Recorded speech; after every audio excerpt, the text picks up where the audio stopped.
to the cloud. And again, you're all aware, we do post this out on our website. So it's there for others to enjoy. So I think Barry Donaldson, I saw you were on. You had the first question, and your question was regarding suitable oil for the transmission in the overdrive. Yes, it was, Pete, and it came about because I went to a car show recently and bumped up to talk to some other Healey buffs there, and one of them had experiences with repairing overdrives, and impressed on me the importance of having clean oil in the obviously in the transmission and overdrive, but also impressed on me the need to change it. And to be honest with you, I haven't thought of doing that. I've had the car almost 20 years and the overdrive works fine, but I've never changed the oil in it. And when I decided maybe I should, by looking at the workshop manual, I obviously couldn't find oils that we use today. So I thought it'd be easier to ask the question to some of your technocrats that might know what we should use and give me some advice. And Barry, which model Healey do you have? It's a 62 tricarb Mark Great. Mark II. Great. Well, Yes. So I think what you'll hear from some of the folks here is they saying that I believe if you look in the shop manual, it says straight 30 weight non-detergent. But I think you'll also talk to some of the folks that are on the call. They would say they're using 2050. Anyone else have any comments or recommendations regarding oil for the transmission and overdrive? My manual just says engine oil. And John, that would be 2050. And John, do you use like Valvoline VR1 2050 with the zinc additive? I use that in the engine, but I can get Castrol 2050 on its own without the zinc. Gotcha. Anyone else have recommendations for Barry on transmission oil? I think we agree it should be non-detergent. Yeah. Right. Yeah, you definitely don't want to use synthetic. I use 2050 VR1 Pennzoil. Okay. Thanks, Roger. And is it the reason for the non-detergent is so you don't get any of the debris that's laying down at the bottom to kick up? I'm not sure I've ever heard that, Mike, in terms of the reason for that. Well, I just think that I use straight 30 weight non-detergent, but others certainly have said they're using 2050. Would the seasons have any impact on that? Because for myself, it's all the driving is in the summer. Right. I mean, obviously you got with the 2050, you got additional viscosity with that. So that shouldn't bother you at all in the summer. No, the straight 30 should be okay too, I would think. Right. I use 2050 in the gearbox.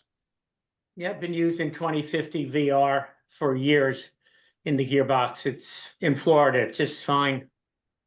Okay. What make of oil again? That's Valvoline. Valvoline, it's the Valvoline. Valvoline racing oil with the zinc in it. Yeah. Okay. Same as the engine. Okay. Yeah, it's VR1 racing oil, 2050. VR1. Good. That's good. VR1. So it's sometimes a little hard to find, but I know sometimes Napa runs special. It's fairly expensive. It's probably about $10 a quart in the States. I'm not sure. Barry, are you in Canada or are you in the States? I'm in the States. Okay. Peter, Roger? last time I bought 3 cases and I bought it from Amazon. That was the best price, and I got it in 2 days. Get everything on Amazon. They just That's had true. it on Prime Days. It was under $6 a quart. Wow. Okay. Yeah, Thanks, I buy Penny. it during Prime Days. I just watch for Prime Days for it. It always comes up. Amazon, I buy it from Amazon. Good deal. So does the VR, I use the VR1 in my engine with the high zinc, and does it come non-detergent for the gearbox? No, I believe that is a non-detergent oil. That's a Or non- Bob Abbott, you were to say something? I don't think that Oh. ZR1 is non-detergent, no. Oh, I'm sorry. Why do people want non-detergent? It doesn't foam. Have you ever encountered a problem with foaming oil in the gearbox? I have not. I had also understood that the non-detergent factor makes the small particles fall down to the bottom to the strainer. Yeah, that's what I was told. I was told that the detergent actually lifts the particles off of the bottom, the sediment that's at the bottom, and actually puts them in the fluid. That's what I was told by, I forget whom, but So the way that detergent works in these engine oils, it acts as a defoamer, as was stated. It also kind of changes the way the oil flows against the metal. Detergents are better used for the newer aluminum blocks in the modern engines because it helps change the surface energy of the oil as it adheres to the metal in the engine, so it flows more readily through it. The non-detergent kind of it works better for older metals and older engines because you don't have the difference in surface energy in the alloys, if that makes any sense. It also kind of, the detergent changes how the viscosity kind of wears over time. And that's getting very, very deep inside the science of it, but that's kind of the nuts and bolts of the science, if that makes any sense. And the detergent, while it may lift sediment from the bottom, what the detergent is designed to do is designed to isolate those small particles and then have them get caught in your filter as they are removed. They don't really the detergent will not lift any sediment from the bottom of the pan. What it's going to do is to make sure that any and all sediment that is jostled loose in transit in the engine block itself gets caught and pulled from solution in the filter. That's all that detergent kind of does. It also acts as a defoamer and a couple other small things, but generally, if you've got a good oil filter, the detergent isn't going to change much. Well, there's You no sound like a filter. scientist. Oh, I just happen to work in the field. Okay. Michael, you were going to say? There is no filter, obviously, in the gearbox. I've rebuilt a lot of gearboxes. My experience has been that the deterioration of gearboxes is caused by the chips of hardened steel that come off first and reverse gear when people don't engage them properly. If you hear a noise from your gearbox when you're changing gear, you're taking little chips off the gears. And those little chips work their way around and eventually end up in the bearings in the gearbox. And that's what ruins the gearbox. So if you want to avoid that happening, put a magnet in the bottom of your gearbox, and at least the hardened chips will stick to the magnet and won't circulate through the bearings. But I've never had a gearbox fail because it had the wrong oil in it. Mm-hmm. Yeah, there's no amount of detergent that can lift away chips of hardened steel. That's right. The other thing I experienced last fall when we opened my overdrive to repair it was there's the 3 round magnets were not in the strainer. And we, of course, put them back in. But in the 2 piston areas, we found like fine debris of, I guess, metal in it, and may have led to the failures in the overdrive. So we certainly put the magnets back in, as well as cleaned up the cylinders as well as everything else. So do I you don't know put why the mine didn't magnets in have. the actual strainer? Is that where you put the magnets? Yeah. Yeah, the strainer really only takes out the big lumps.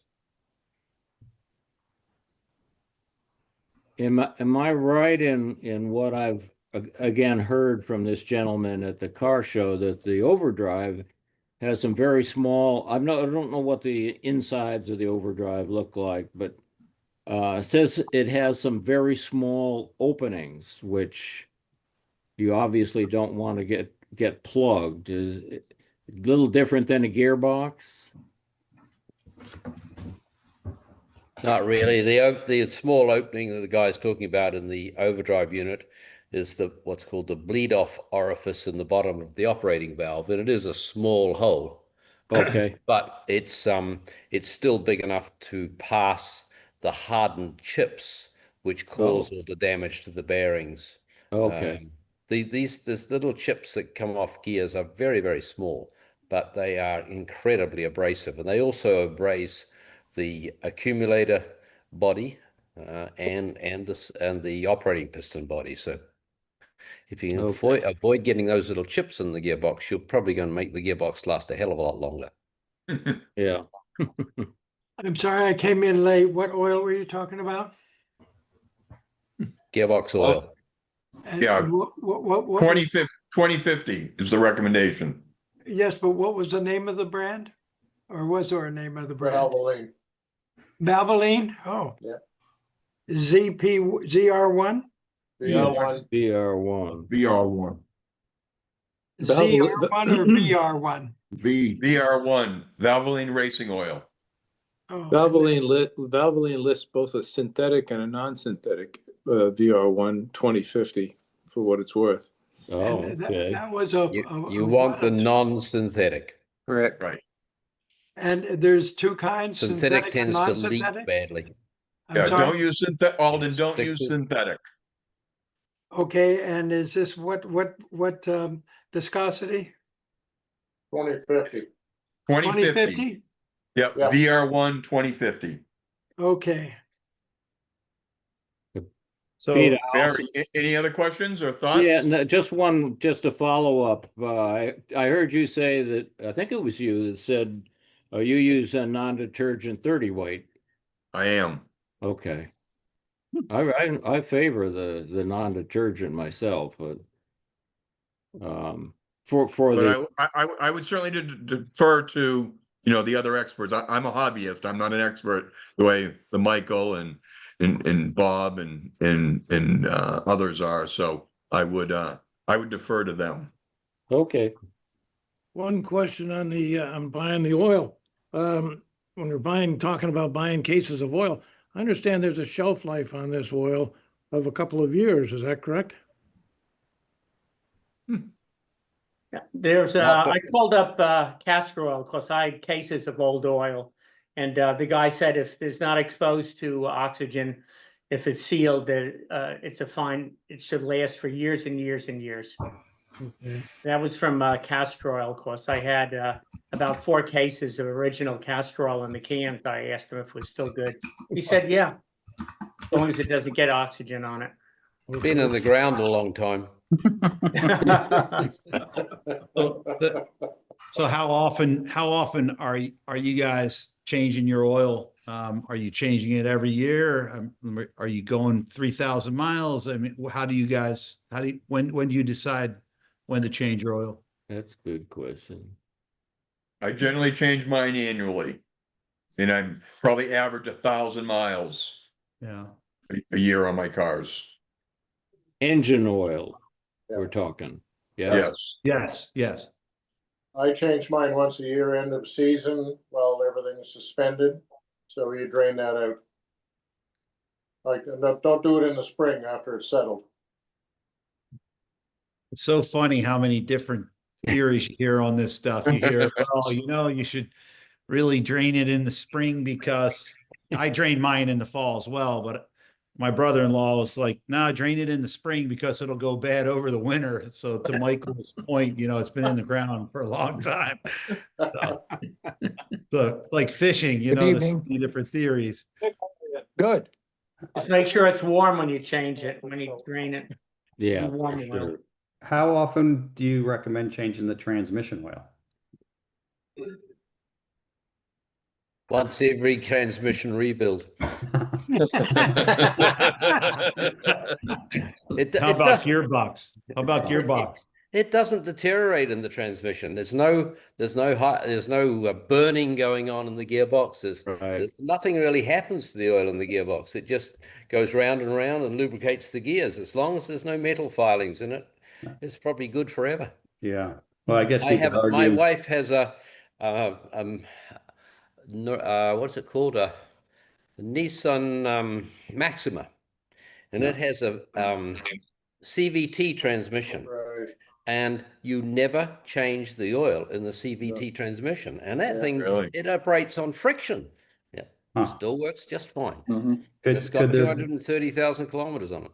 could there be an argument to change it just to get the metal fragments out? I think a magnet would work better. Okay. Is it necessary to remove the plug on the overdrive to get the magnets into the trap, or can you get them in another way?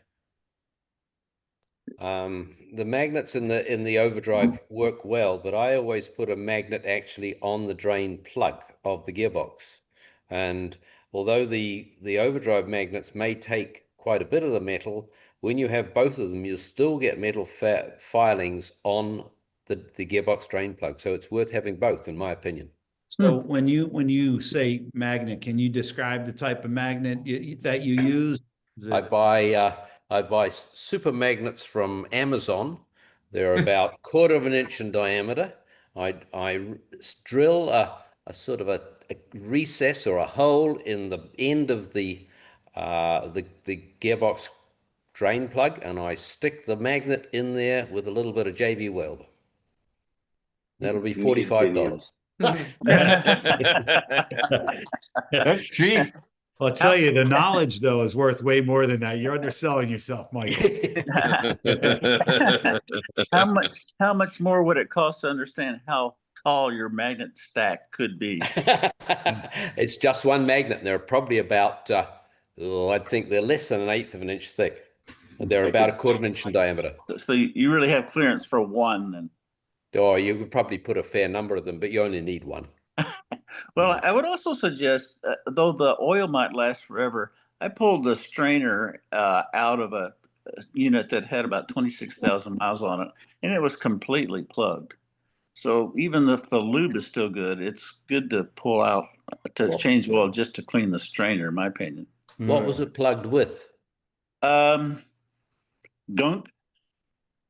Scientifically spoken, just gunk. It did. I mean, there was the normal mix of flecks of brass and steel, but it was just totally blocked up. Interesting. Yeah. Well, obviously That it come ran from- it too long. Did that come from moisture? Would gunk come from moisture in the gear oil or in the gearbox somehow? It didn't appear to have moisture. I mean, it was the oil was dirty after 26,000, and is enough to plug up the strainer. I'm not sure if you guys are following the chat, but Matt just posted on there, but a neodymium. How do you pronounce that, Matt? The magnet you're recommending? Neodymium magnets. Those are the super magnets that Michael was referring to. Wow. Yeah, they Okay. come from China, so you won't be able to get them anymore. We'll buy them from you in Canada. Yeah, you can clear them in Canada. What Wow. about the gear, the rear end? What kind of oil do you put in the rear end? Well, I use 80-90 Yeah. high boy. 80-90, yeah. Yeah. Doesn't matter what brand I use, it's just any brand. It's like molasses. Yeah, it's thick stuff. Oh, it is. Yeah. It's got a very unique smell to it as well. Horrible smell. Yeah. Yeah. But you want to make sure you got one of the soft bottles to make the getting into the rear end. Don't use a hard plastic bottle. Use the soft ones that you can squeeze to make sure you can get it, because you don't get a good angle at it getting it into the rear end. Yeah. Yeah, that pouch is great. It's a wonderful, wonderful. You can go down to the dollar store and buy clear squeeze bottles for next to nothing and fill them up with the oil and get in there and squish it in. That's a good idea, John. Thank you. Peter, what I use is a turkey baster. Whoa. Oh, do you? And Smells does better. Nancy appreciate you using the turkey baster for that, Ken? Well, needless to say, she didn't want it back. Oh, But it worked and works like a champ. Right. Barry, any other thoughts or questions? oh, I know. That was a good conversation. I think I got enough out of that to find my way forward. Thank you very much, everybody. Well, could we just add some more to the fluids, like dash pot oil? How often do you guys top that off and Whatever it's well. Everybody overfills the dash pots. Yeah. You should put enough oil in the dash pot that when you push the plunger in, you feel resistance just before it hits the threads. If you put more than that in, it spills out. But everybody tops them up too much. are you creating any harm of cracking or anything like that if you do that, or? I don't think so, but it's not necessary. Okay. But, you know, we're into conservation here. I have a related question to the dash pot. I have a new car, or new to me, BJ8, and the tops of the black plastic caps looks like they've been punctured, or like the pin has gone through them. Yeah. And I was going to replace them. I just can't understand how that happened. When it backfires, the piston gets forced back up and the rod comes right back through the plastic. Well, also a lot of it is sometimes people put the wrong weight oil in there. They just put whatever oil in there. Okay. You should use like a 20 weight. I think it's 20 weight, isn't it? Yeah, You just 20 use a weight. 20 weight. If you put like 2050 in there, it's too heavy, and it'll break those. So I try to drain it maybe and then refill it. But I guess I can order those from Moss, the new caps. Yeah, and those are Yeah. easily available. Yeah. I just pull it out, the oil out with a soda straw. I stick it in and I put my, like a Finger. chemist, like in chemistry, you put your finger on the end of the soda straw when it's down in there and you can just lift it up and get rid of the oil. My friend had too much oil in there and I just took it out that way. Yeah. And then also you can use a Q-tip to get the very rest of it out, you know, and then start with the nice light oil. They sell SU oil. As a matter of fact, Morse sells it. It's a pretty light oil. Okay. And by the way, I agree about the backfiring, blowing out the rod out through the top. That's what did it for me. Yeah. So, Great. They essentially act like a shock absorber for the needle coming up in the carburetor, so it doesn't come up too quickly. So yeah, the viscosity of the oil I would suspect is somewhat important. And as far as I can read, even if you read on the SU installation, they say use a 20 weight oil, and that's from Berlin in the UK. Yeah, Berlin Services. Yep.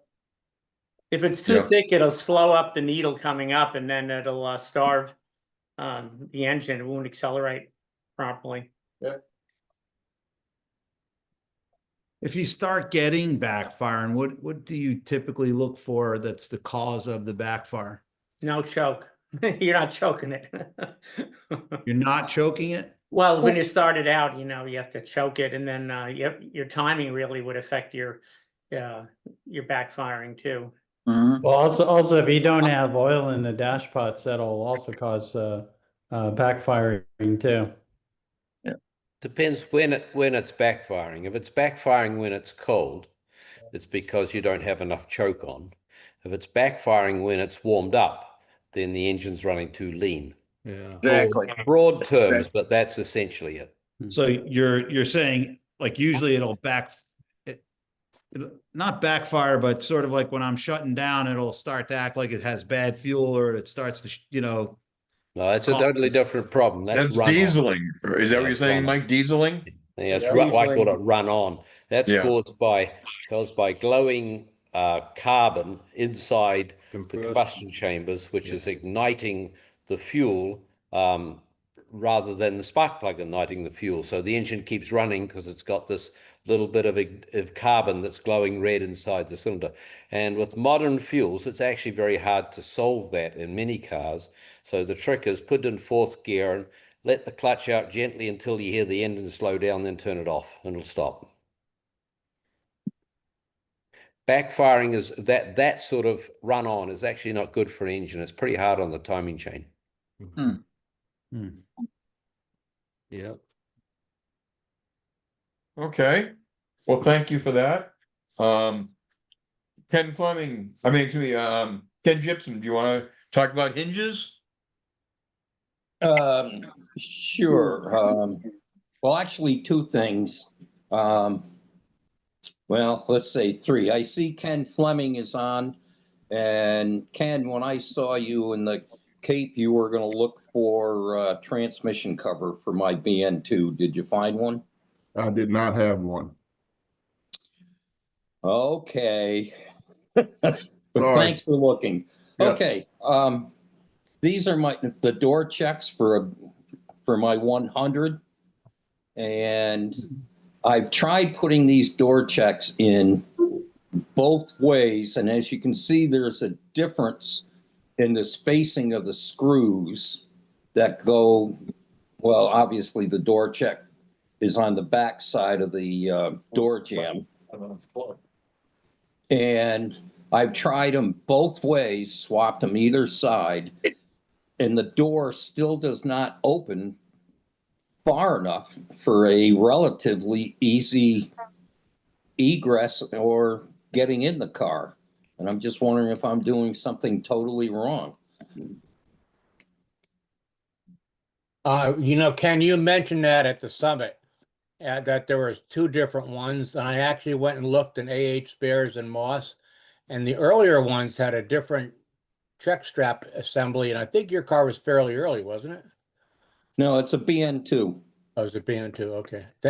I think the one on the right's off a TR6, actually. To be honest, I think it is. Really? It's got less spacing between the mounting screws. Well, if you look at it, Michael, I've got the arm going the same way, obviously. But the one on the right, the distance between the mounting screw and the clamp for the arm, it's 1 inch. And with the other one, the arm is going the same way, and it's only 3/4. Yeah, I see what you mean. Yeah, there's a lot of those were used on Triumphs, TR6s. I think even Spitfires had them, and people haul them off one car and put them on the other. I can't remember looking at those, but I think the one on the left is correct for a BN2. Yeah, the one on the right I don't think is. Okay, so you think it's the one on the... But hang on, if you flip the arm over, isn't it the same? Yes. Yes. Peter, could you put your put my ugly puss on? You're on. Okay. Well, yeah, we can hear you, but so I am sharing the picture. Do you want me to stop sharing the picture? Yeah, if you would, please. Sure. Okay, this is the way it is on the picture that Peter put up. Okay, so you're saying the one that would be on my left or your right is the correct one, right? Let's see. I think that the one that you're holding there, I think, is incorrect, Ken. One in your right hand is incorrect, you're saying, Michael? Well, he's holding one in front of the screen. I think it's incorrect. But that was in his right hand. Okay, this one. Yeah, then. hold that. Hold it still. Move it away from the camera. Away from the camera. Closer you can. Yep. Okay, hang on. I've lost your picture. Hang on. I gotta change my view here to speaker. Say something, Ken. Something, Ken. Yeah. Okay, that's good. That looks correct for a Healey. Okay, I'll give that a try. Yep. Hey, Ken, I have a BN2 and the door checks work perfectly. So you can call me or email me and I can send pictures of it or measure it. And you can see exactly what's working on a BN2 at my house. Okay, Walter, you want to give me your, I'm sure I can look it up. You want to give me your Ken, number? real I'll send, I'll send you Walt's contact information. Yeah, thanks, Pete. Yep. Okay. Glad to help. Thank you. My next thing is, Peter, you and I have emailed each other that I'm pretty sure I'm going to go to disc brakes. And going to disc brakes up in front, I know any car American car I ever converted from drums to disc brakes, I needed to put on a dual reservoir master cylinder and also have a proportioning valve. Is that going to be true with the head for Healy's conversion? I did not do that on mine. I converted it last year. I've got a BN1, 54 BN1, and I did put the brake conversion set. I looked at Moss, I looked at H Spares, Dennis Welch, and a head for Healy's. They basically all had the exact same kit. It happened to be last year when I bought it, a head for Healy's was a third less expensive than the Dennis Welch and the H Spares was. So I chose to go that way, and I've been very pleased with the conversion to front disc brakes on my BN1. And you left the stock master cylinder? Yes. And a reservoir on it? Yes. And I did not put a proportioning valve in. But why did you change them, Pete? Well, I found that the drums that I was constantly having to adjust them.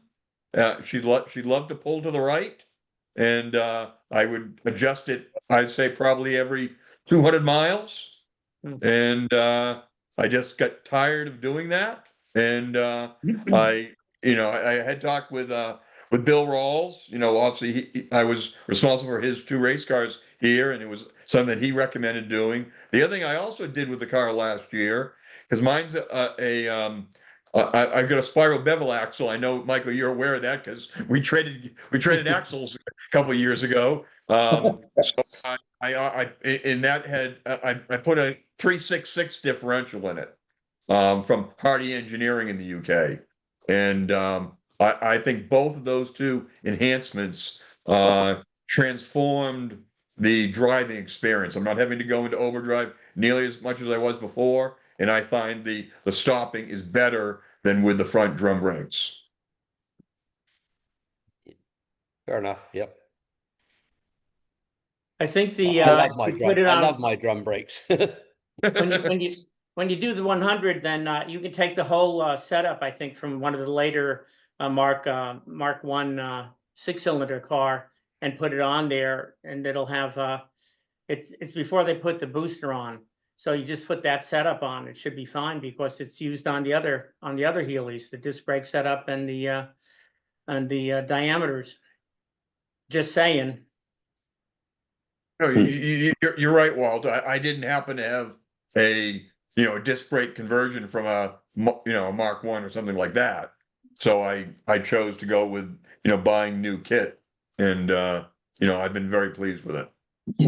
Peter, where did you get a 366 rear end? Hardy Engineering in the UK. Hardy, Hardy? Yes, sir. I never heard of it. I thought 3.54 was the. Well, no, see, I got a spiral bevel axle. I do not have, you cannot put a 354 in a spiral bevel axle. You need a hypoid axle to do that. That would have been the BN2s all the way to the BJ8s would be a 354. But the spiral bevel axles. So I have a 4-stud axle, not a 5-stud axle. How do you spell that, Peter? Hardy Engineering? Yes, Hardy Engineering, Hardy. They're on. We've got that supplier database on our website. Bill McDonough is the owner there. He's the son-in-law of Neil Hardy, and they provided that for me. Quick question for you, Pete. Yeah. I have the same in my car. Mine makes a slight hissing noise when you drive. Do you get that? No. No. Very quiet. Mine has a, I mean, the original differential was quiet, but the gear set that I got from Hardy has a slight hissing noise, and I've tried everything. I've re-shimmed it several times, and it still has exactly the same noise. Not a big Really? deal, but it's all right when you're doing 90 miles an hour. You hardly hear it. So I have one last question on I'm points, on Peter. that. I'm on that tech call with the Club of America. But what? Tom, if you're not, is that okay? Tom, can you go on mute? Sorry, Go ahead, Ken. All right.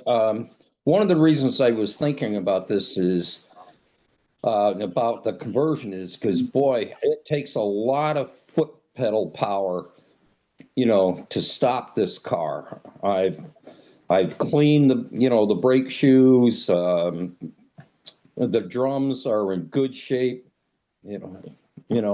Everything seems to be where they are, but I just, I haven't had a Healey for a long time, and I just don't remember the brake pressure being this hard. Well, the way I told people to check that is driving on a straight paved road, jam the brakes on, can you lock all four wheels? I don't know. I haven't tried it. If you can, then that's about how they were. They really, I mean, we are so used to power brakes, what we drive, the cars we drive these days, we don't realize that a fair hunk of pedal pressure was required on these cars back in the day. So if the brakes are working fine, if you can lock four wheels up on pavement, how's that? Well, I can lock up all two wheels on my Franklin. That's right. Yeah. Yeah. And if you really do it well, you get smoke appearing over the front fenders. It's quite impressive. But then you got flat spots on your tires. Yeah, true. I've got a question about disc brakes. I got a BJ8, and when I bought the car, it sat in the shed for 30 years, whatever. And it had aftermarket Japanese, I think, Hitachi calipers. Okay, 2-inch, like they use the same kit as the regular ones. And since then, I've acquired a set of original British-made calipers, and I've rebuilt them. Is there any advantage in swapping them out and putting the originals back on? I mean, theoretically, they're the same diameter pistons, so the hydraulic pressure should be the same. I don't know. They work. Is the disc gap the same? Yep. It is. They're off a 240Z, right? I think you're right. I think they are. Yeah, 240Z. Yeah, I think they're almost perfect copies. Probably the same. Yeah. Well. Okay. Well, I have a nicely rebuilt set of good ones. I just don't know if it's worth the exercise to swap them out. Pete, this is Ken. Has anyone ever had any experience with the big brake kits for the BJ8 that were out on the market? I'm not familiar with those, Ken. Anyone else familiar with the big brake kits? I'd ask Ken, I'd ask the same question, Ken. Why? Good question.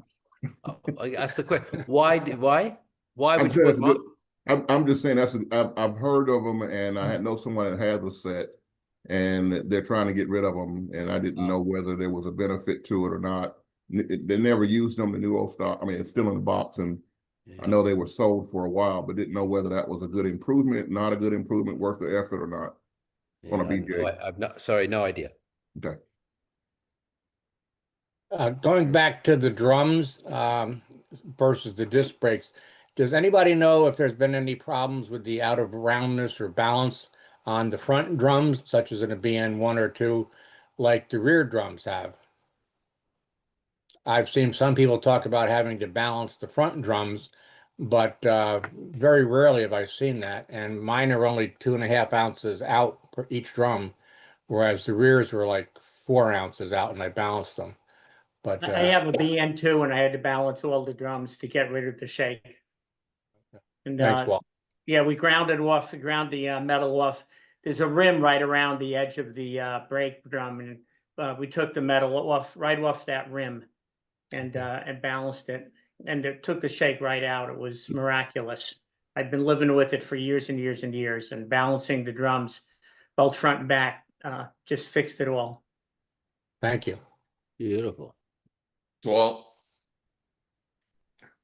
okay. Nick, so I know Nick's a fairly new owner, and thank you for joining our calls. We appreciate that. You had a question regarding your clutch replacement and vibration? Yeah, the car's in great shape, and I've been doing a lot of work myself. I don't have the skills or the time to do a clutch replacement, and it was going. You could just, breathe on the clutch, and you were starting to feel it slip. So I brought it to someone who's a British car guy, spoke to him, very knowledgeable, knows the Healey in and out. And I got it back. The clutch worked fine, but then I noticed there was a vibration in the engine that wasn't there before. And it's not huge, but I noticed it. It happens most pronounced at about 2,500 RPM. You can drive it. I've driven it at speed and then put the clutch in, go to neutral at that same speed, the vibration goes away. So it's certainly an engine related vibration. I don't know. I'm going to bring it back to the mechanic, but I was just curious from the group what you think happened. Was something the clutch misaligned, or what does this happen before to anyone? I was a distributor. Well, I worked for a company that was distributed LUK clutches in the UK very briefly. And I went to a show day at LUK, and they showed us them balancing these clutches. And they were very, very accurate in their balancing, and every single one was balanced separately. But I'm not sure that applies to stuff you get these days. And there's a lot of metal in a clutch, and it can easily be out of balance. So yeah, I would suggest you've got an out of balance clutch pressure plate. Okay. And is that something that they can balance, or that's got to be swapped for hopefully a correct one? You'd have to send it to a balancing company to have it balanced. They do balance them. They weld pieces of steel on the outside of them to balance them. So it's not an unknown problem. And I'm guessing that's what it is. Okay. So Nick, did the mechanic provide the clutch, or did you provide the clutch for him? He provided the clutch. So he hasn't I haven't given the car back to him, so he doesn't know what's wrong with it. But the suspect it happened after he replaced the clutch. So I just want to go through your diagnosis one more time. You say that you're running along at 2,500 RPM. Mm-hmm. You put the clutch in, put the car in neutral, and the vibration goes away. Correct. Okay, so if you have the car in neutral and you rev it up to 2,500 RPM, you feel the vibration? Correct. Even at a standstill. I tested that as well. It's engine balance. So yeah, you're on the right track. If it was only occurred after the clutch, it's almost certainly the pressure plate. I obviously also chat GPT'd it, and they said if another option would be if they took the flywheel off, and I'm not sure why they would, and it wasn't put on in the correct orientation, that also could cause a slight vibration imbalance. But I haven't asked him if he did that. I wouldn't know why he would. Possible, but unlikely. Yeah. Okay. Well, it's let's see what happens. I'm going to bring it back to him, and hopefully he, I hate to say that he has to, maybe he can warranty the clutch and get a new one and see if that works. Now, was this someone in Connecticut, Nick? Yeah, it was on the list. This guy, British Motors of Fairfield and Bethel, the owner, it's a small shop. The owner's Charlie. I mean, he's got MGs in there, Triumphs in there. Really does know it. I mean, I sat with him for almost an hour, and we just went through the car, and he talked about, at least to my knowledge, he talked very intelligently about it and cars. It's most likely not his fault. It's probably the manufacturer. So, got it. So the poor guy's probably going to be eating some labor. Yeah, I mean, I feel bad. I know what goes into it, and he doesn't look like he. Well, I mean, he's sort of a sole proprietor worker. So anyway, I'll see what happens with him, and we'll make it. Hopefully, we'll make it right. Yeah, and he may be able to put a claim. He may be able to put a claim back to the supplier. Yeah. Okay. I'll mention that to him. I don't know if it's happened to him before. If the clutch was being replaced, mightn't he have removed the flywheel to resurface that?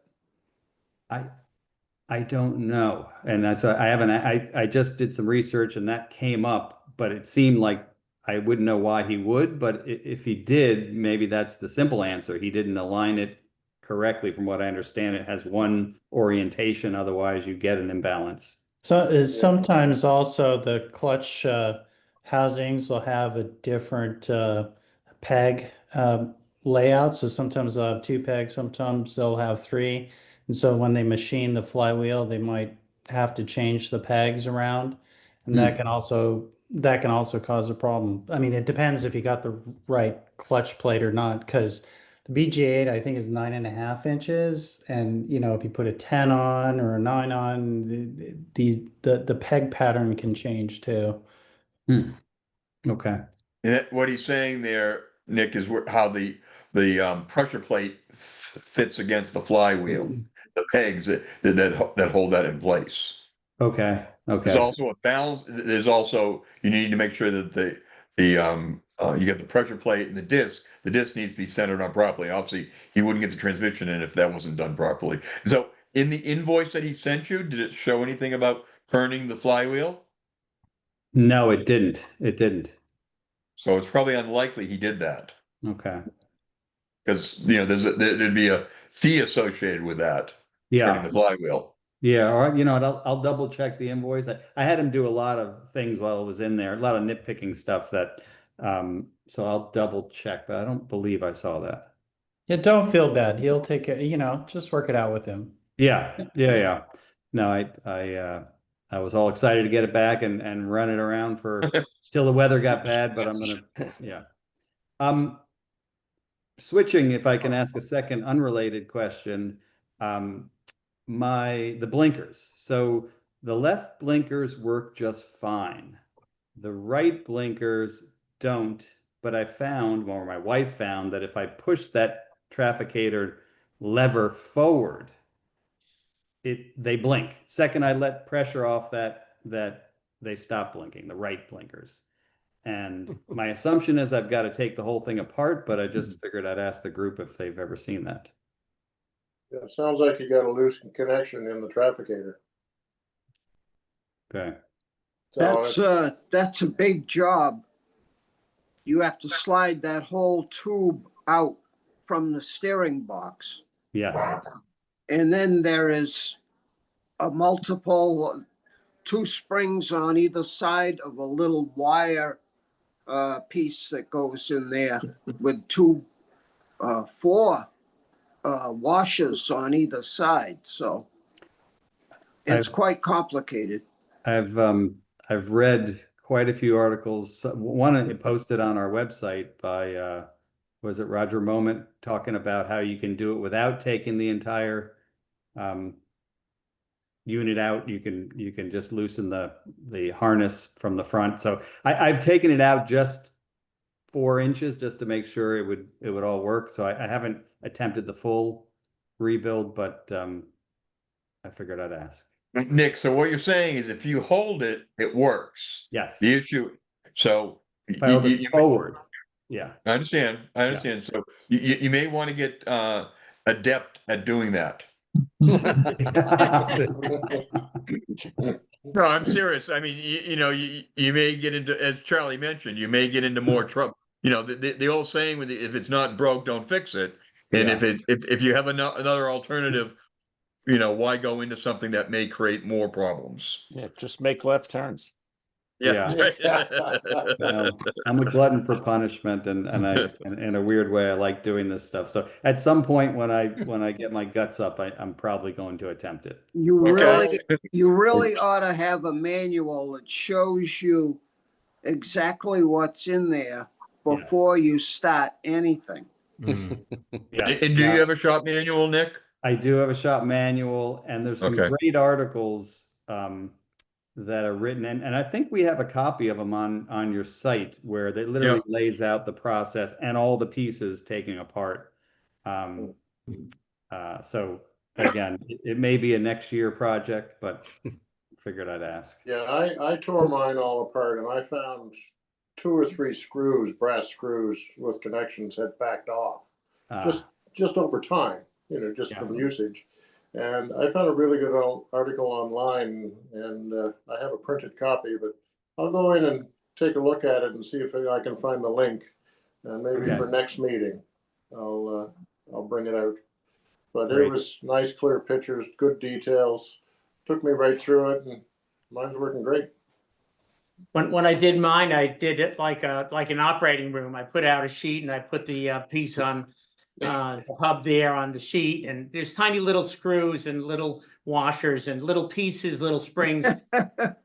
There's little stuff. So it was nice to have a big clear field of work there to work on it and to reassemble it. It was a precision job, you know, but it came out good. So that's what I can offer. Okay. Thank you. Nick, Ken here. One other thing you might want to check is if you've had that stator tube out and you put it back, just make sure the nut at the end of the stator tube hasn't come loose. Okay. Good. I haven't taken that tube all the way out. I just probably pulled it out 3-4 inches. Yeah, I understand, but you would still have to undo that nut at the end of the stator tube. Okay. Just make Hollow sure nut, that. is that what it's called? Yeah, so were you able to pull it out without loosening the nut at the end of the stator tube? Yes. Okay, well, Well, this is this is an adjustable system, right? Correct. Adjustable steering wheel? Correct. Yes, it is. Yeah, BJA. adjustable steering wheel. You don't have to undo the nut to pull the thing up. Yeah. Okay. Oh, okay. Okay. Yeah. I pulled it out. I didn't take that inner tube all the way out. And from what I read, I need to probably loosen a harness up front to give me the slack in the wires. So it'll be something. Given all the encouragement I've just gotten, I need to get my guts up a little longer. Well, hopefully you got some good advice there. There's Nick. only about, I'm guessing from, or trying to remember, there's only about 5 or 6 inches of travel before those 2 tubes come apart. Got it. Then I was And short of that. I would think then you've got a problem to try to get them back together with the other tube still in the car, I think. I've never tried it. There's articles written about you can do it with the adjustable, and I haven't attempted it obviously, but Yeah, you Yeah, can I'm just- tie a little string to the connectors at the end if you want to pull it out a little bit further. sure. And that works. But if you separate those 2 tubes, they go together quite tightly, and I'm not sure you could get them. Yeah, they'll go back. They'll go back. Okay. It depends on whether it's been crimped or not, but if the internal tube has been crimped a little, but if it hasn't, they'll go back together. Okay. I found you've got, I think, what, 4 wires that go down through that tube.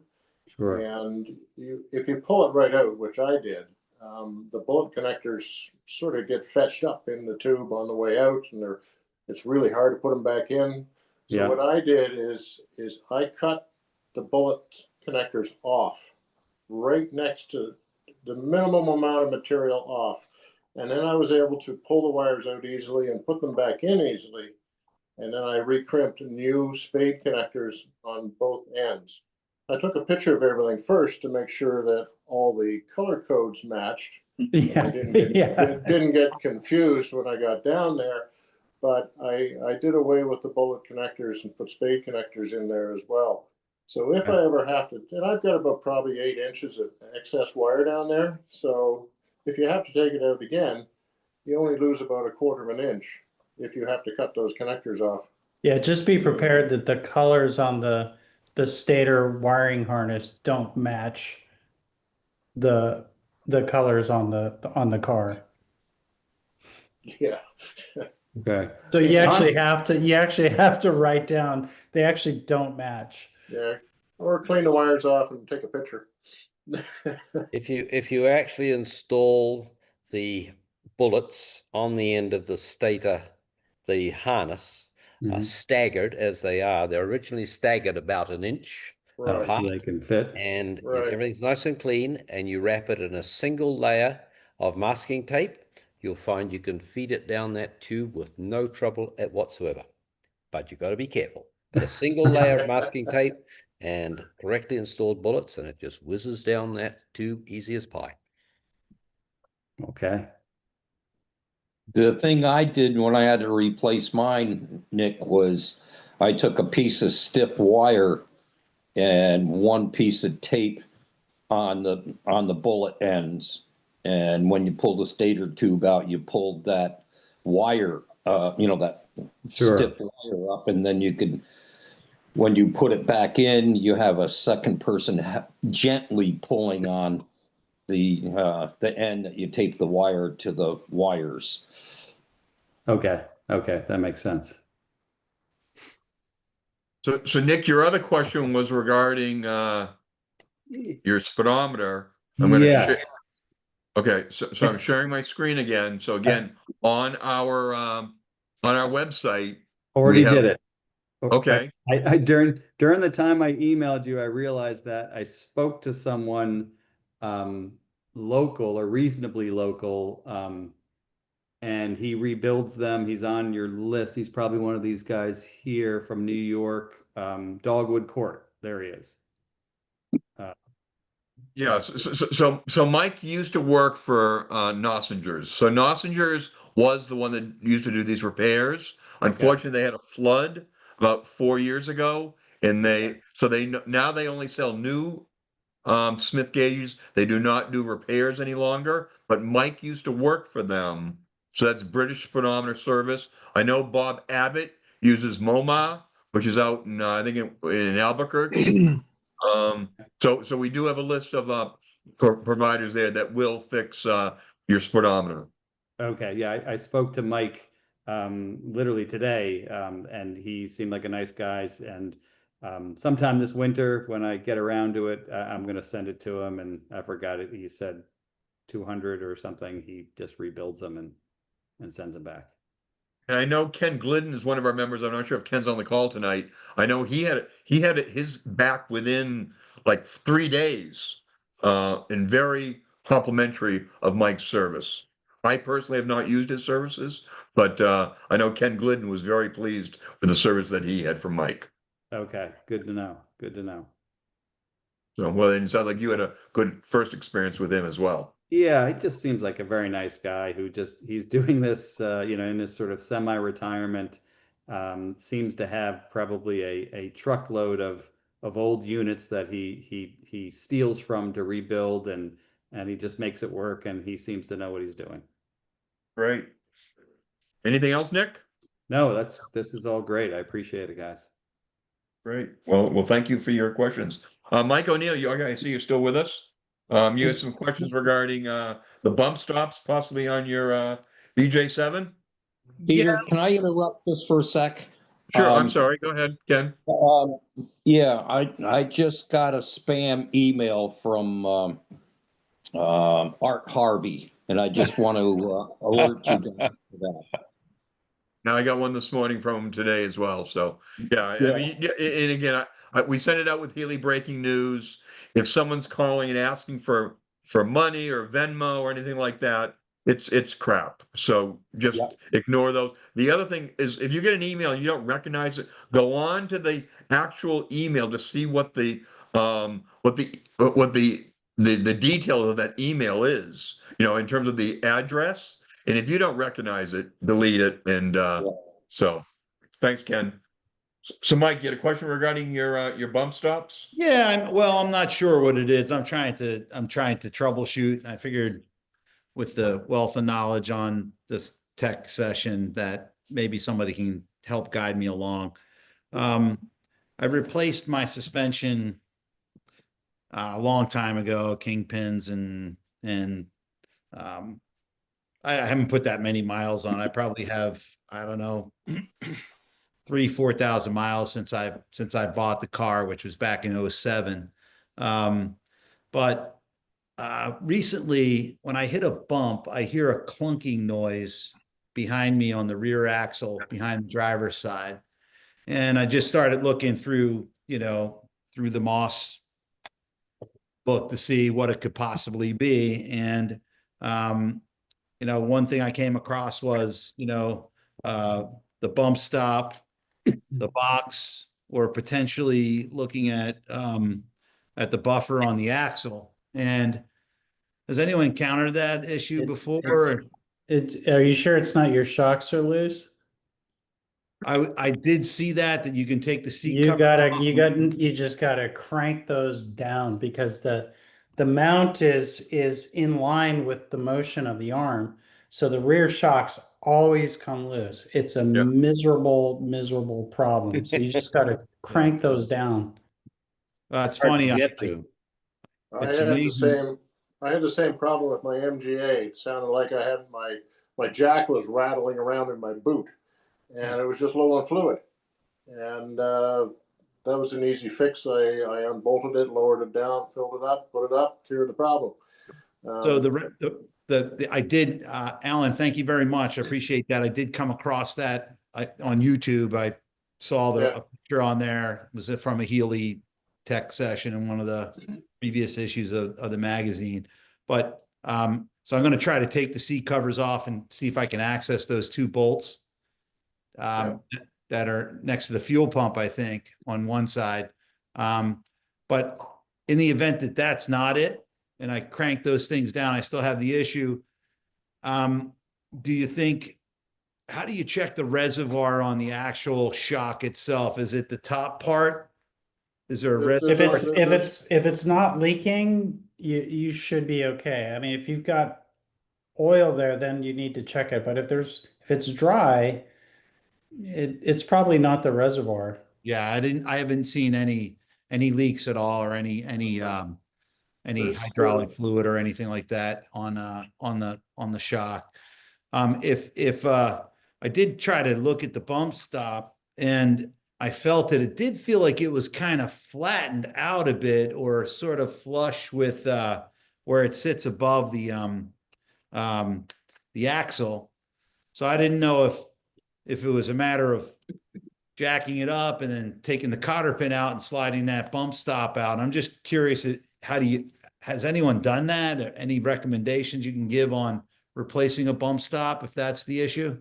I'd recommend with what Alan said, start with the shock absorber. I bet that the shock absorber is loose against the body of the car. And Bob Ewell fixed mine back a number of years ago up in Kingston, Ontario, and that's exactly what was going on with mine.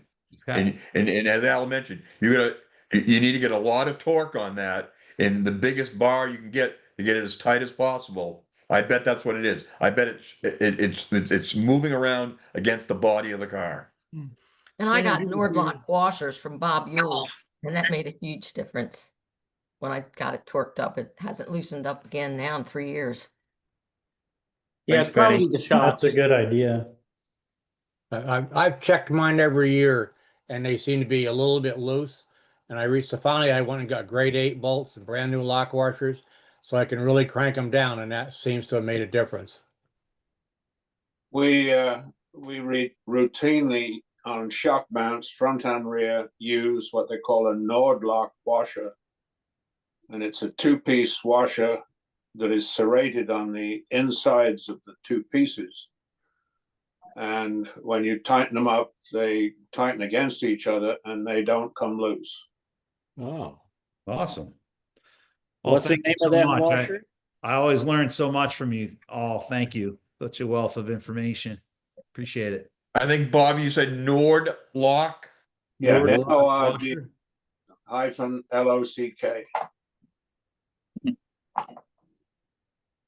I chased my bumping, and it sounded like what you're describing for over 3 years, trying to figure out what the devil it was until I got those washers from him.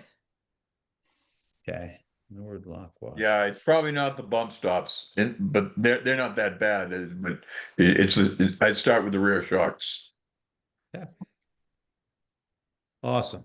And if I'm just out of curiosity, if I did notice a leak on the shock, how do you access the reservoir for that? Right up in the very top, there's a bolt. It's anyway, you just pull that out, and there should be a copper washer underneath it. And I just filled it up, and I think I used 1032 hydraulic oil. Okay. Is the bolt on the side of above No, the shock arm? It would be right up on the very top of the shock body. Okay. There's right up on the very top. And Yeah, it looks like there's about 3 bolts on the top of it. Well, there's some that hold there's some bolts that hold the top cover on, and Yeah, then it right in the says center screws, there's yeah. a filler bolt. But, So they're yeah, very it's, easy to discern between the two. There Well, should be like 3 or 4 cheese head screws on the top, so they're not bolts. So the bolt is in the center. It's in the center. The one in the middle. I used hydraulic jack oil. I think it was 1032. Hydraulic jack oil. Well, thank you. I appreciate that. Great. Mike, any other questions? No, all set. Thank you. I mean, I've read articles where there was an inherent leak, because that's how they lubricated the bushings on the lever arms. So they intentionally leaked to lubricate them. Now, newer ones rebuilt may have seals, but the old ones, they leaked anyway. And now my MGA, like I said, I did it a couple of weeks ago, and it's been 14 years since I've had to put any in. So they don't leak very fast.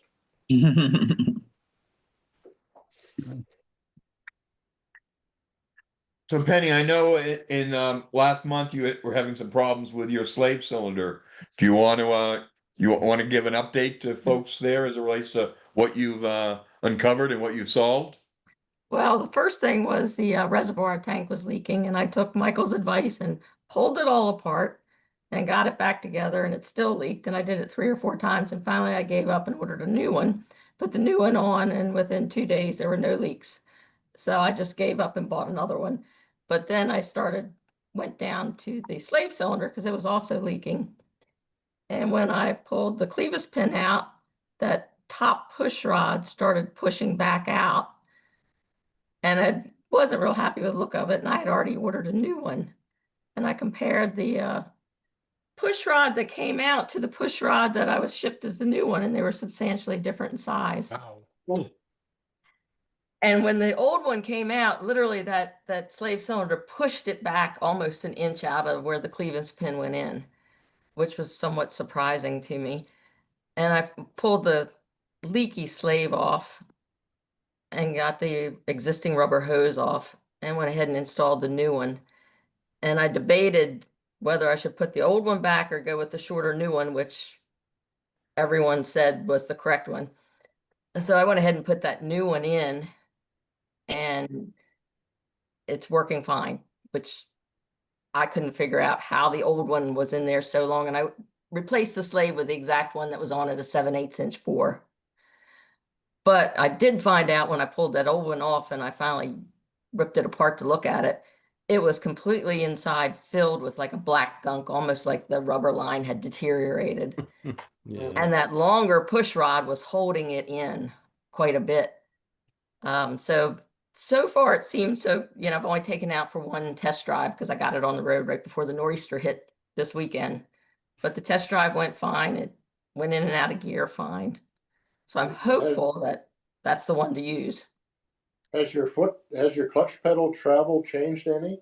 Or the pressure? Well, it seemed like the old one required a whole lot more travel, but I think that was because that push rod that piston wasn't going very far into that slave cylinder because it was so full of junk. Right. So on the test drive, it didn't seem like it a whole lot. What did seem like was I had a lot more pressure on both my brakes and the clutch because I don't have a leaky cylinder any longer and I have everything tight. Oh, good. And I installed a remote bleeder while I was at it to make it simpler for the future. Yeah, I'm seeing. So I took a pic. Are you guys now seeing the remote bleeder? Yeah. Okay, yeah. So that's what Penny installed there as well.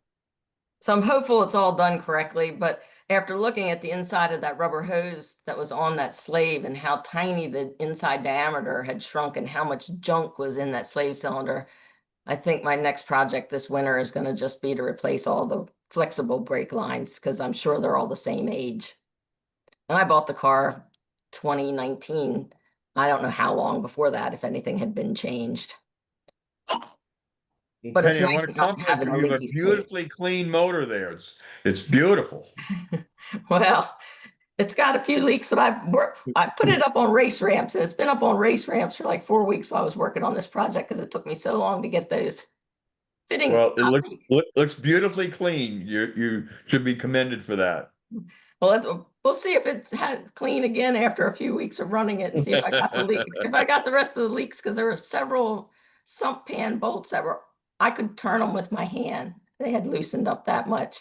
So I tightened them up, and I think that was the cause of the leaks. But I also think I'm probably going to need to replace that sump gasket, and that may be a winter project, but I just want to get it back on the road at this point and drive it a little more while the weather's good. Yep, understand. But I just couldn't figure out why that longer push rod would have been installed at some point. Yeah, I'm not sure. Cryer, are you still on? Yeah, I am still here. Yes, I am.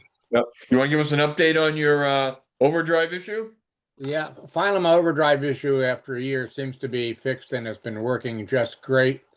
I wish I could have gotten it fixed before the summit, but anyway, the guy who rebuilt the overdrive was he and his wife were out west for 3 weeks and just poor timing as far as the overdrive. So once we got he got home, I had an appointment down at Gabe's where Peter Genovese, who rebuilt the overdrive, and he came down. I'd put a new solenoid on it, and electrically everything seemed to be working fine as far as I could tell. And 3/16 inch drill bit going in through the arm on the right hand side was just lining up perfectly. But when I hit the overdrive switch, nobody was home, nothing happened. So I got in there and showed it to Peter, and took the transmission tunnel off, and he said, yeah, he said, so he took the top off of the operating valve, and he looked inside when it was operated, and he said, well, it's not, the operating valve isn't lifting the check valve high enough to let the fluid flow in and therefore operate the overdrive. So he made a different adjustment to the on the solenoid, and it's worked just beautifully ever since. I put quite a bit of miles on it since Wednesday, and it has just been perfect. So I'm a pretty happy camper. The only thing I did notice is the 3/16 drill bit going in the side doesn't work anymore. And looking at the Healey Experience website, that's other people have mentioned that isn't always 100% rule of thumb. But anyway, that's what fixed it. Had the right guy look at it, and he fixed it in no time. And that was good. The only little funny caveat is after he made the adjustment, I put the transmission tunnel back in, took it out on the road, expecting absolute bliss, and hit the switch, and once again nothing happened. I tried it. So I turned around, went back to the shop, and he was sitting there, and he said, "Still not working, Peter." And I said, "But maybe." When I wrestled the gearbox cover on, I knocked one of the wires off of the switch on the side. So I pulled off the gear shift lever boot and looked in there at a flashlight, and that's exactly what had happened. So he put that back on, and I'm just living the dream of an overdrive ever since. So so that's what it was. So anyway. Well, thanks, Ted, for sharing that. That's great. Yeah. So anyway, it's good to have an expert around. That's nice. Are there other questions tonight? Yeah. I have a quick one if I've got one, Peter. My petrol tank, on one of the cars, it's okay, and on the other car, it just goes back up and down all the time. Is it because it doesn't have any separation in it? You're talking about the gauge you're talking about now, right now, Yeah. Roger? Yeah, Okay. the gauge. It's always moving, and probably an adjustment inside the fuel gauge itself. It's a bit of a fussy process in there. There's, it's just, yeah, it can be very frustrating. And what I do is I take my sending unit out and I put a power supply on it on the bench. And there's two little tiny nuts on the back and sliders the two magnets that work against each other inside the gauge and attract the needle. And if they come slightly out of position, they can bounce, the needle can bounce all over the place. And I have my MGA has a very similar gauge and it works really nicely and smooth, but my Healey is not good. And when you get above half a tank, it goes right to full and stays there until it drops below the half tank. And I'm going to take it apart this winter and see if I can get it adjusted properly. There is a procedure in the MGA Guru website, if you've ever been on there. And if you go onto the MGA Guru website and Google or look in there under fuel gauges, and he outlines a procedure to adjust those types of gauges. Once you understand the principle, it's quite simple. Mm-hmm. I would also suggest, Roger, that if you go to my blog, which I think you've been to before, I have an article on fuel senders, and I found that it was a very, very common problem was a bad ground in the sender, because the circuit runs through the shaft that the float rotates on, and over the years you get an enameling inside the bore where the shaft rotates, and it makes and breaks and makes the needle move all over the place. And on mine, I put a very small grounding wire on between the arm and the body of the sender unit, and it completely solved the problem. So it's on my blog. Excuse me, Michael. Would you mind sharing the address to your blog? Just look for Michael's Austin-Healey blog. Thank you. Michael's what up? Michael's up and Healey. Austin-Healey blog. Michael's Austin-Healey blog. Oh, okay. Michael, do you have it in French as well for Roger, or only in English? Not yet, but we're working on it. There's a lot of crazy stuff on that blog. He's a pretty crazy guy. Sorry. Michael, Nick, I have a question. You had mentioned a couple of meetings back about a procedure that was the right way of shifting in and out of overdrive, and I didn't make a note of it. Can you just go over that one more time? You're on mute, Michael. Don't hear you. Yeah, you're on mute. It's not necessarily the right way, but it's the way I do it. I always depress the clutch when I shift in and out of overdrive. I think it's easier on everything. Yeah. They can come in with a bit of a jolt, and that obviously jolts the whole transmission. So to put the clutch in, switch the switch, let the clutch out. And you do the same when you turn it off, when you disengage? I put the clutch in, switch off, jab the throttle to get the solenoid to release, and then let the clutch out. That's it. Yep, it's that simple. It's just that when the overdrive is changing from overdrive to non-overdrive, or from non-overdrive to overdrive, there's no load going through the overdrive. It's just in a relaxed state. Once you get into the habit of it, it becomes normal. Yeah. So you just treat it like it's another gear. Correct. Okay.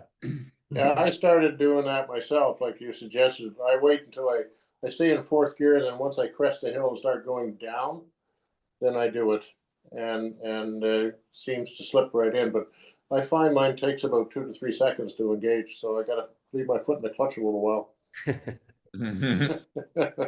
A few years ago, I went to Dennis Welch and I put in one of these rally pistons, which is a bigger diameter piston on the overdrive.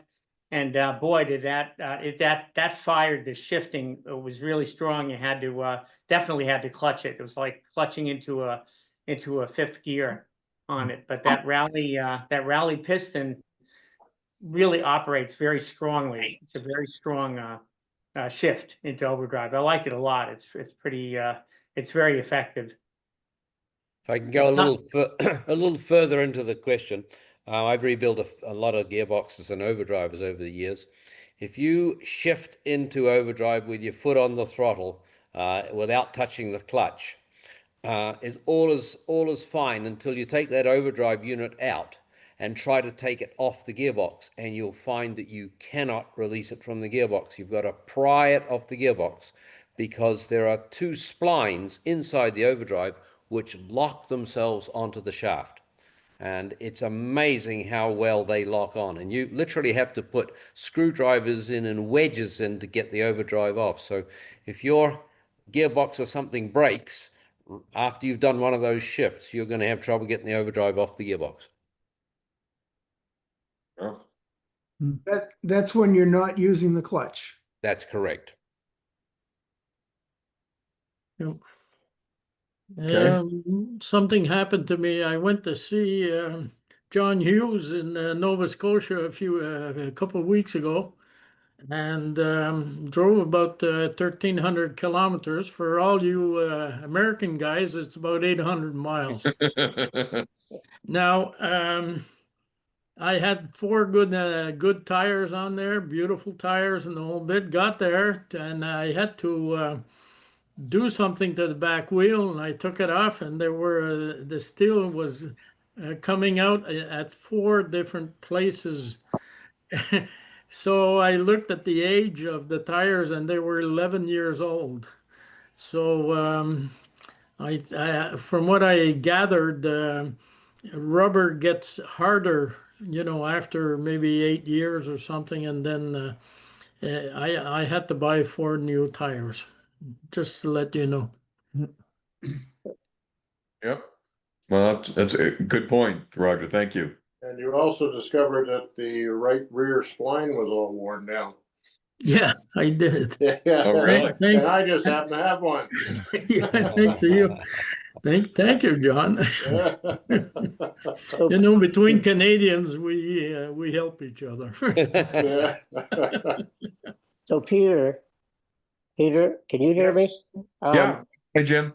I have BGA 8. I just rebuilt the left front brake, cleaned up the cylinders and put the pistons back in with new seals, installed the caliper, hooked it up to the hydraulic line, and I'm getting leaking inside. I can't tell where it's coming from. Any suggestions? Would it possibly the two halves start to separate? All I did was replace clean up the pistons and new seals and put it back together. Did you manage to install the pistons with just your fingers? No. You had to squeeze them in with a pair of channel locks? Yeah. Take it apart, put new seals in. You crimped the seal. That happens every time when people put them together with channel locks. Okay. They were new seals. I mean, they were brand new. But the piston has to slide in with your fingers. You cannot squeeze it in with a pair of pliers. Okay. But where would the leaking come from? Would that It's coming around the seal past the piston. Okay. Good enough. I'll give it a try.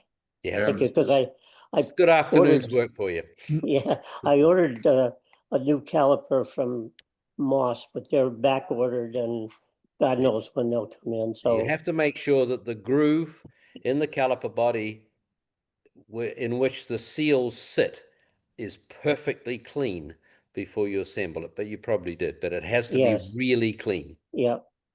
But yep, no tools, no squeezing it in with a pair of channel locks. Yeah, that's what I was told, to be able to push it in with your thumbs, but yeah. Okay. There's also a little like O-ring flat seal between the two halves. And if that fell out while you had them apart and you didn't notice it, it could be leaking there too. Say that again. Between the two halves of the caliper. Yep. There's like a flat rubber washer, seal washer, that seals the passageway that allows the brake fluid to pass from one cylinder to the next one, or from one side to the other.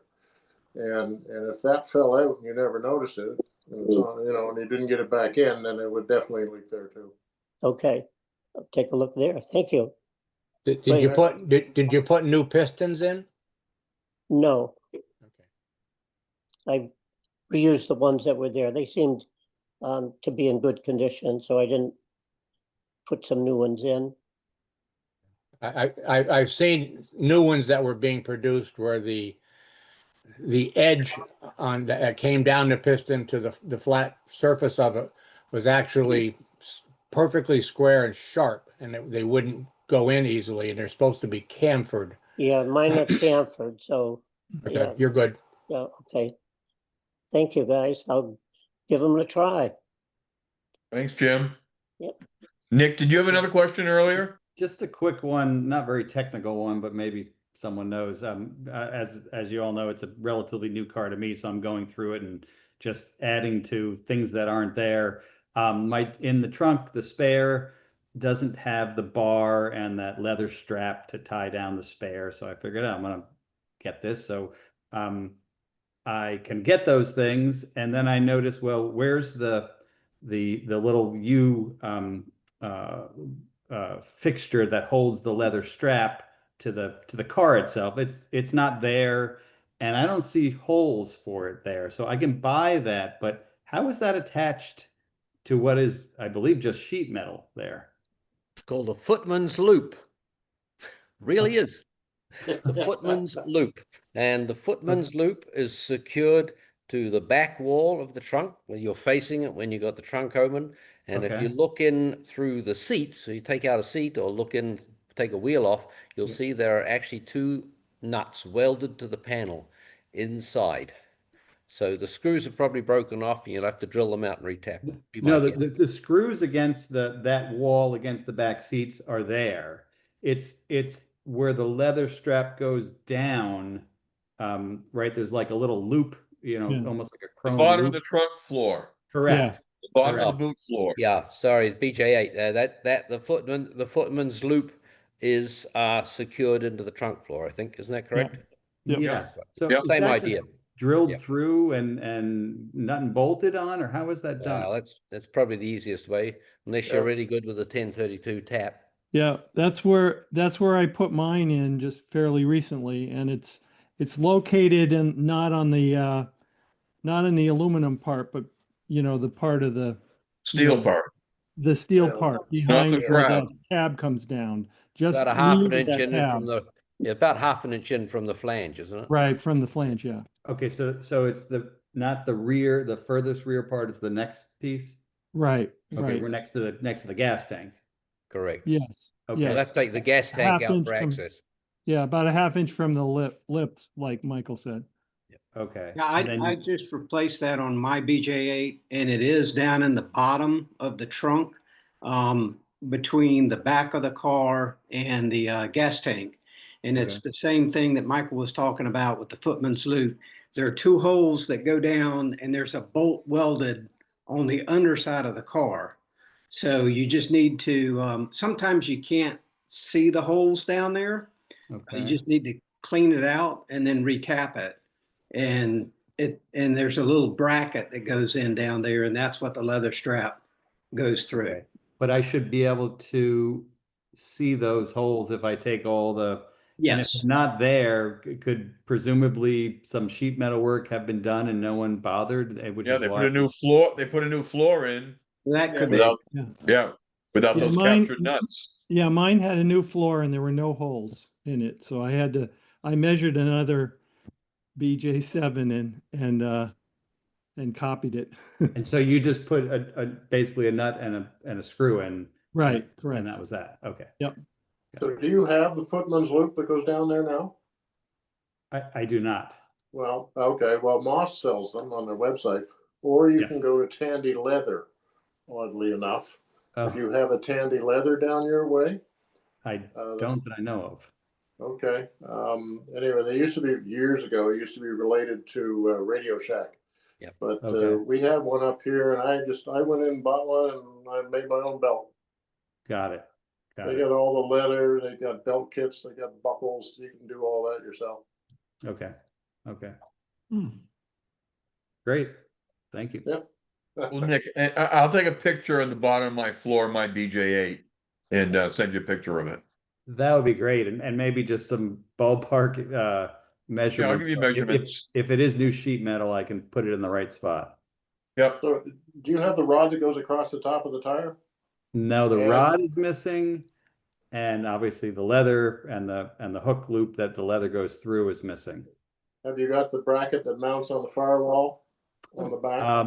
No, but there are 2 bolts in there holding it in place. Okay, well, you'll need that too. And Yes, there should be wooden blocks on the left side. that's that there. The tire push. Oh, the wood's there. Good. Yeah, the wood is on the left. The wood's not against the firewall or what do you know, the back seat. Right. Yeah, it's on the left. Yeah, behind the taillights. Yeah. Yeah. So. Okay. Any other questions? I I'd had a like quick- to, Oh, go ahead. Go ahead, Bruce. Yeah, I just had a quick one. I read this article recently, an old Healy Mark article by John Sims about installing a PCV valve by taking the breather tube from the T on top of the valve cover and running it into the plug in the intake manifold if you don't have a brake booster through a PCV valve.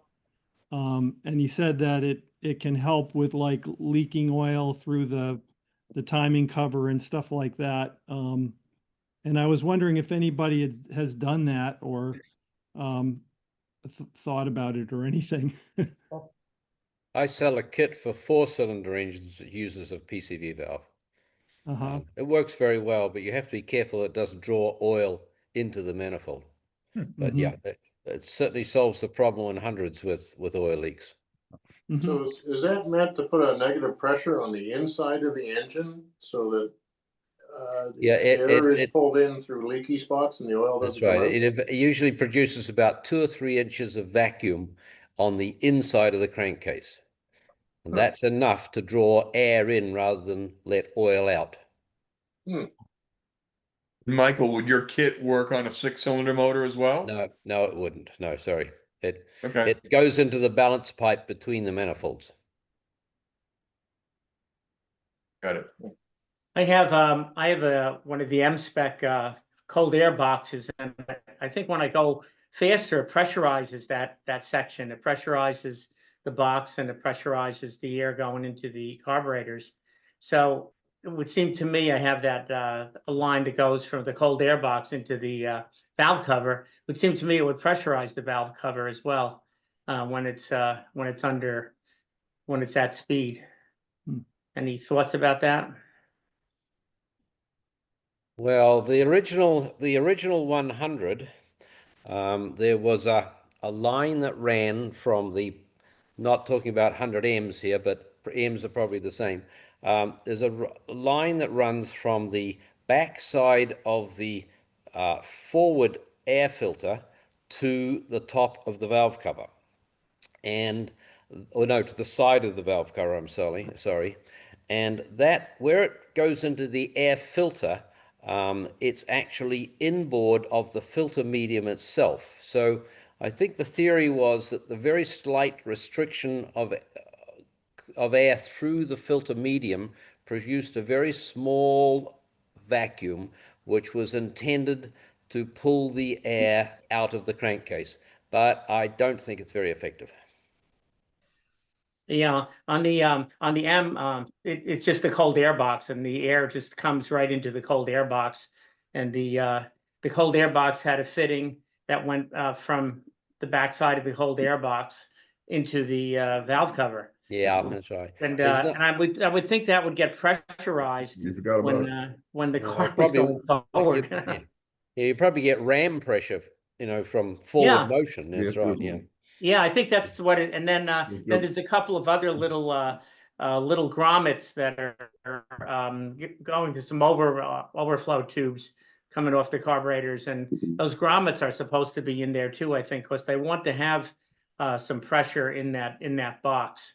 That's But to me, you know, I was thinking a little bit through it more, that if that box gets pressurized, which it certainly does, then the that connection between the box and the top of the valve cover will also get pressurized. So I guess it'll pressurize the engine and blow oil out of it, I suppose. I don't know. I just was thinking about that.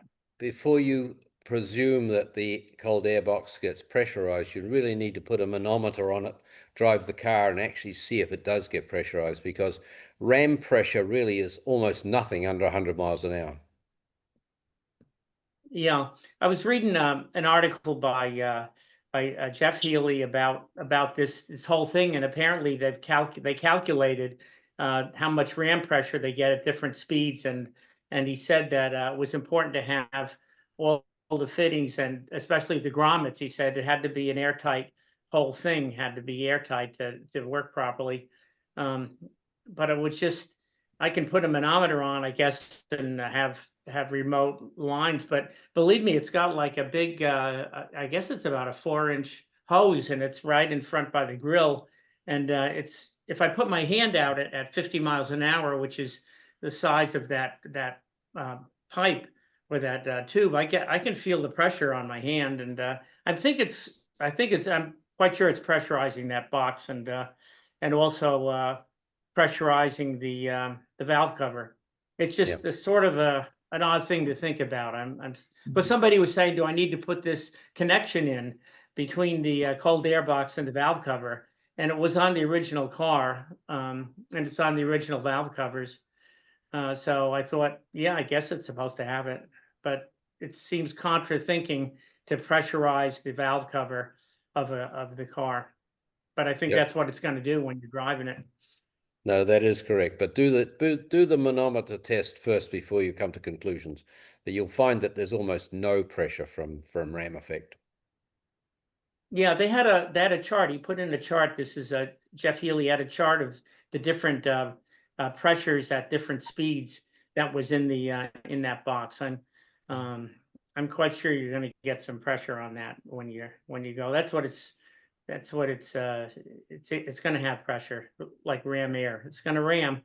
So anyway, I can figure it out, though. I can get a manometer on. Be interesting to see how many. I'm not sure. I'm very sure it's not going to be a vacuum.